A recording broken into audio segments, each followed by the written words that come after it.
ನಾಳೆ IPL finals ನಲ್ಲಿ RCB ಗೆಲ್ಲಲಿ ಅಂತ ಅಭಿಮಾನಿಗಳು ಪ್ರಾರ್ಥಿಸಿದ್ದಾರೆ. ಮೈಸೂರಿನಲ್ಲಿ RCB ಗೆಲುವಿಗಾಗಿ ವಿಜಯದುರ್ಗ ಹೋಮನ ನಡೆಸಲಾಗಿದೆ. ಅಮೃತೇಶ್ವರ ದೇವಸ್ಥಾನದಲ್ಲಿ ನಡೆದಂತಹ ವಿಶೇಷ ಪೂಜೆಯಲ್ಲಿ ಈ ಹೋಮದಲ್ಲಿ ಶಾಸಕ ಹರೀಶ್ ಗೌಡ ಅವರು ಭಾಗವಹಿಸಿದ್ರು. ಸೊ RCB ಗೆಲುವಿಗಾಗಿ ವಿಶೇಷ ಪ್ರಾರ್ಥನೆ ಕೂಡ ಸಲ್ಲಿಸಿದ್ರು. ಸೊ ಈ ವೇಳೆ RCB ಅಭಿಮಾನಿಗಳ ಹರ್ಷೋದ್ಗಾರ ಮುಗಿಲು ಮುಟ್ಟಿತ್ತು.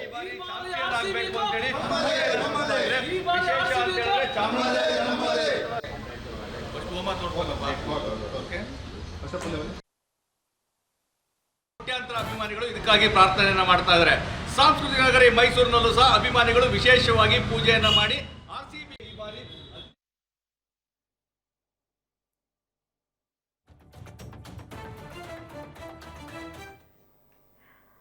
RCB ಗೆಲುವಿಗಾಗಿ ಮೈಸೂರಿನಲ್ಲಿ ವಿಶೇಷವಾದಂತಹ ಪೂಜೆಯನ್ನ ಸಲ್ಲಿಸಲಾಯಿತು. ಅಮೃತೇಶ್ವರ ದೇವಸ್ಥಾನದಲ್ಲಿ ವಿಶೇಷ ಪೂಜೆ ಸಲ್ಲಿಸಿದ ಬಳಿಕ ಇಂದಿರಾ ಕ್ಯಾಂಟೀನ್ ನಲ್ಲಿ ಜನರಿಗೆ ಉಚಿತ ಹೋಳಿಗೆ ಊಟ ಹಾಕಿಸ್ತೀನಿ ಅಂತ RCB ಗೆದ್ರೆ ಈ ಒಂದು ಪ್ರಯತ್ನವನ್ನ ಮಾಡ್ತೀವಿ ಅಂತ ಪ್ರಾರ್ಥಿಸ್ಕೊಂಡಿದ್ದಾರಂತೆ. ಸೊ ನಾಳೆ ಫೈನಲ್ ನಲ್ಲಿ RCB ಗೆಲುವು ಸಾಧಿಸಿದ್ರೆ ಮೈಸೂರಿನ ಎಲ್ಲಾ ಇಂದಿರಾ ಕ್ಯಾಂಟೀನ್ ನಲ್ಲೂ ಹೋಳಿಗೆ ಊಟ ಹಾಕಿಸಲು RCB ಅಭಿಮಾನಿಗಳು ನಿರ್ಧರಿಸಿದ್ದಾರೆ.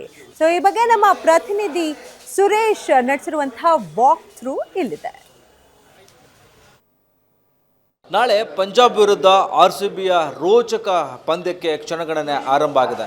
ಈ ಬಾರಿ ಕಪ್ ನಮ್ಮದೇ ಅಂತೇಳಿ RCBಯ ಅಭಿಮಾನಿಗಳು ಸಾಕಷ್ಟು ಸಂಖ್ಯೆಯಲ್ಲಿ ಪ್ರಾರ್ಥನೆಯನ್ನು ಕೂಡ ಮಾಡ್ತಿದ್ದಾರೆ. ಕನ್ನಡಿಗರು ಕೂಡ ಒಂದೇ ಬಾರಿ ಆದರೂ ಕೂಡ ನಾವು ಕಪ್ ಗೆಲ್ಲೇಬೇಕು ಅನ್ನೋ ಒಂದು ಪ್ರಾರ್ಥನೆಯನ್ನು ಕೂಡ ದೇವರಲ್ಲಿ ಸಲ್ಲಿಸ್ತಿದ್ದಾರೆ. ಮೈಸೂರಿನಲ್ಲಿ RCB ಅಭಿಮಾನಿಗಳು ಇದೀಗ ಕಾಯಿ ಹೋಳಿಗೆಯನ್ನು ಹಾಕಿಸುವ ಮೂಲಕವಾಗಿ RCB ಗೆಲ್ಲಬೇಕು ಅನ್ನೋ ಒಂದು ಪ್ರಾರ್ಥನೆಯನ್ನು ಕೂಡ ಮಾಡಿದ್ದಾರೆ. ಮೈಸೂರಿನ ಇಂದಿರಾ ಕ್ಯಾಂಟೀನ್ನಲ್ಲಿ ಬರುವಂತಹ ಜನರಿಗೆ ಕಾಯಿ ಹೋಳಿಗೆಯನ್ನು ಹಂಚುವ ಮೂಲಕವಾಗಿ RCB ಗೆಲುವಿಗಾಗಿ ವಿಶೇಷವಾಗಿ ಪ್ರಾರ್ಥನೆಯನ್ನು ಕೂಡ ಮಾಡ್ತಿದ್ದಾರೆ. ನಾನು ಮೈಸೂರಿನ ಗನ್ನೌಸ ವೃತ್ತದಲ್ಲಿರ್ತಕ್ಕಂಥ ಇಂದಿರಾ ಕ್ಯಾಂಟೀನ್ನ ಬಳಿ ನಾನಿದ್ದೇನೆ. ಹೀಗಾಗಿ ಇಂದಿರಾ ಕ್ಯಾಂಟೀನ್ನಲ್ಲಿ ಈ RCBಯ ಅಭಿಮಾನಿಗಳು ಕಾಯಿ ಹೋಳಿಗೆಯನ್ನು ಬರುವಂತಹ ಜನರಿಗೆ ಹಂಚುವ ಮೂಲಕವಾಗಿ ಗೆಲುವಿಗಾಗಿ ಪ್ರಾರ್ಥನೆಯನ್ನು ಕೂಡ ಮಾಡ್ತಿದ್ದಾರೆ.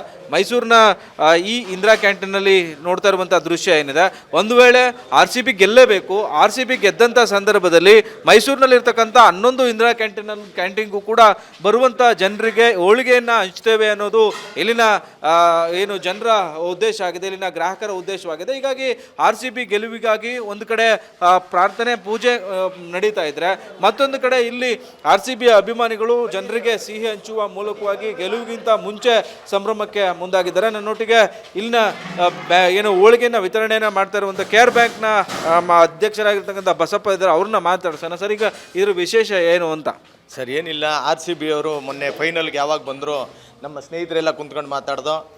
RCB ಗೆದ್ದರೆ ಏನು 16 ಮೈಸೂರಿನ ನಗರದಲ್ಲಿ 16 ಇಂದಿರಾ ಕ್ಯಾಂಟೀನ್ ಇದೆ, ಎಲ್ಲರಿಗೂ ಸಹ ಉಚಿತ ಊಟನ ಕೊಡೋಣ, ಹೋಳಿಗೆ ಊಟ ಕೊಡೋಣ ಅಂತ ಹೇಳಿದ್ರು. ಆಯಿತು ಅಂತ ಎಲ್ಲರೂ ನಮ್ಮ ಸ್ನೇಹಿತರೆಲ್ಲ ಸೇರಿ ಮಾಡಿದ್ದೀವಿ. RCB ಈ ಸಲ ಗೆದ್ದೇ ಗೆಲ್ಲುತ್ತೆ.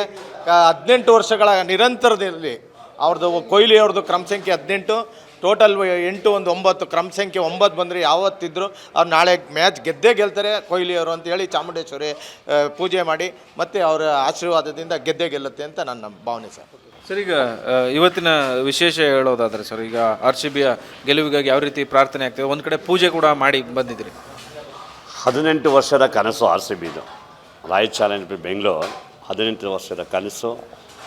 ಈಗ ಎಲ್ಲ ಮ್ಯಾಚ್ಗಳನ್ನು ಹೊಡ್ಕೊಂಬಂದಿದೆ, ಫೈನಲ್ ತಲುಪಿದೆ. ಅದರಿಂದ ಗ್ಯಾರಂಟಿ ಈ ಸತಿ ರಾಯಲ್ ಚಾಲೆಂಜರ್ ಕಪ್ಪು RCBನೇ ಕಪ್ ಹೊಡೆಯುತ್ತೆ ಅಂತ ಎಲ್ಲ ಆ ಉದ್ದೇಶ ಇಟ್ಕೊಂಡು ಇವತ್ತು ಎಲ್ಲ ಕಡೆನೂ ಇವತ್ತು ಒಬ್ಬಟ್ಟು ಊಟ ಹಾಕುವ ಮುಖಾಂತರ ಬಸಪ್ಪ ಅಧ್ಯಕ್ಷರಾದ ಅವರು ಎಲ್ಲ ಕಡೆ ಈಗ ಊಟವನ್ನು ಹಾಕಿಸ್ತಾ ಇದ್ದಾರೆ.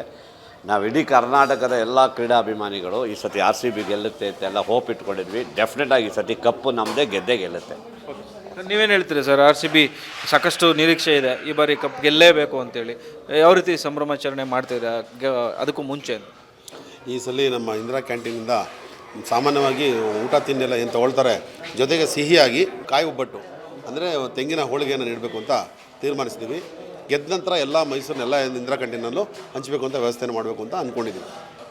ಇದು ಇಲ್ಲಿನ RCB ಅಭಿಮಾನಿಗಳ ಮಾತು. ಬಹಳ ಮುಖ್ಯವಾಗಿ ಇಲ್ಲಿ ಇಂದಿರಾ ಕ್ಯಾಂಟೀನಲ್ಲಿ ಈಗ ಹೋಳಿಗೆ ಊಟವನ್ನು ಉಚಿತವಾಗಿ ಹಾಕಿಸಲಾಗ್ತಾ ಇದೆ. ಜೊತೆಗೆ RCB ಗೆದ್ದ ಬಳಿಕ ಮೈಸೂರಿನಲ್ಲಿರತಕ್ಕಂಥ 11ಕ್ಕೂ ಹೆಚ್ಚು ಕ್ಯಾಂಟೀನ್ಗಳಲ್ಲೂ ಕೂಡ ಉಚಿತ ಊಟ ಹಾಗೂ ಹೋಳಿಗೆಯನ್ನು ಕೂಡ ಹಾಕಿಸ್ತೇವೆ ಅನ್ನೋದು ಇಲ್ಲಿನ RCB ಅಭಿಮಾನಿಗಳ ಮಾತು. ಜೊತೆಗೆ ಈ ಬಾರಿ RCB ಕಪ್ ಹೊಡಿಲೇಬೇಕು ಅನ್ನೋ ಒಂದು ಪ್ರಾರ್ಥನೆಯನ್ನು ಕೂಡ ಮಾಡಿರುವಂಥದ್ದು. ಕ್ಯಾಮರಾಮನ್ ಧನು ಜೊತೆ Suresh B, guarantee news, Mysuru.